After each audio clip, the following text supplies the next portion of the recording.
कार्यक्रमाचा एकमेव उद्देश मराठी अस्मिता छत्रपती शिवाजी महाराजांबद्दल आमच्या सगळ्यांच्या मनातील जी भावना आहे ती व्यक्त करण्यासाठी आम्ही सगळे या ठिकाणी एकत्रित आलो होतो। महाराजांबद्दल जेव्हा कधी चांगला विषय संभाजी महाराजांबद्दल छत्रपती शिवाजी महाराजांबद्दल त्यावेळेला अशा या काही नकद्रष्ट अवलादी महाराष्ट्रामध्ये पसरलेल्या आहेत, त्यांच्या पोटात दुखायला लागतं आणि हे काहीतरी विरोधाभासाने काहीतरी बोलायला लागतात, त्यामुळे मराठी भावना महाराष्ट्रातील प्रत्येक मराठी माणसाची भावना दुखावली जाते आणि त्यामुळे असे निषेध मोर्चे यांच्या विरोधात केले जातात। आणि अशा लोकांसाठी आम्ही शासनाकडे आमची मागणी आहे की यांची आमदारकी रद्द करावी। त्यांना महाराष्ट्रात राहण्याचा काही अधिकार नाही आहे। ज्या पद्धतीने यांना औरंगजेबाचं उदात्तीकरण करायचं आहे त्या पद्धतीने हे महाराष्ट्रासाठी बनलेले नाहीत।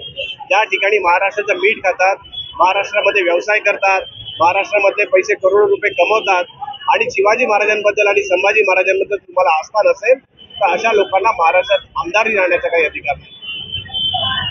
निषेध मोर्चा आहे। औरंगजेबाने जेव्हा महाराष्ट्रावर चालून आला तेव्हा त्याने किती मंदिरं तोडली, त्याने किती आमच्या महिला अबला नारींवर अत्याचार केले, किती शेतकऱ्यांना त्यांनी मारलं, किती मराठ्यांवर त्यांनी जे अत्याचार केले हे अबू आझमीला शाळा त्याने वाचलं नसेल म्हणून मूर्खासारखं त्यांनी ते आपलं वक्तव्य केलेलं आहे। निषेध मोर्चा आयोजित केलेला आहे।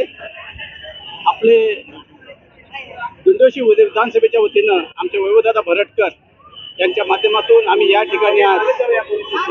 ठिकाणी निषेध मोर्चा आयोजित केला आहे आणि या मोर्चाचं मुख्य कारण आहे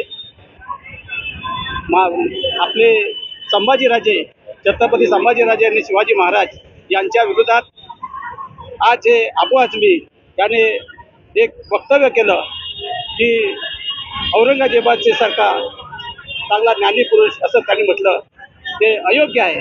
कारण महाराष्ट्राच्या आज या ठिकाणी छावा पिक्चर चालू झालेला आहे आणि महाराष्ट्राच्या छत्रपती संभाजी महाराजांच्या विषयी आपल्या सर्वांना एक आदर दाखवलेला आहे। त्यांच्याविषयी चांगल्या घोषणा त्या पिक्चरनं दाखवल्या आहेत आणि त्याला कुठेतरी तडा जावा आणि त्याच्या विरोधात एक महाराष्ट्रामध्ये वेगळी भावना लोकांच्यामध्ये तयार व्हावी अशी लतदृष्टी या अबू आझमीने त्या केली आणि त्याच्यामुळं आज या ठिकाणी आम्ही निषेध मोर्चा करण्यासाठी या ठिकाणी त्याचा निषेध करण्यासाठी या ठिकाणी जमलेलो आहोत। आपले महाराष्ट्राचे उपमुख्यमंत्री एकनाथजी शिंदे साहेब यांनी त्यांना निलंबित करण्यासाठी सांगितलं आहे आणि त्याचा निलंबित झालेला आहे। या ठिकाणी त्यांचा निषेध करावा, अबू आझमीचा निषेध करावा तेवढा कमीच आहे। या वेळ बोलून हे थांबतो।